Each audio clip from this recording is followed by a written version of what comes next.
আল্লাহ পাকের শাহী দরবারে শুকরিয়া জ্ঞাপন করছি আরো যে আল্লাহ রাব্বুল আলামিন কোরআনের আলোচনা শোনা এবং বলার মতো পরিবেশ বাংলার জমিনে ছিল না।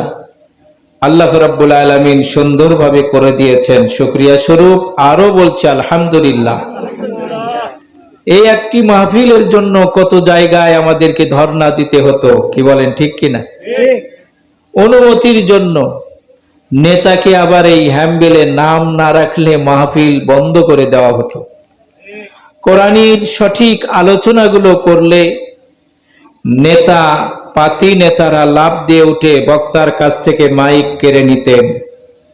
আল্লাহ তাবারক তাআলা সেখান থেকে সেই জালিমদের হাত থেকে জাতিকে মুক্ত করেছেন প্রায় 1000 শহীদের রক্তের বিনিময়ে। আল্লাহ তাবারক তাআলা তাদেরকে শহীদের মর্যাদা দান করুন, বলুন আমিন।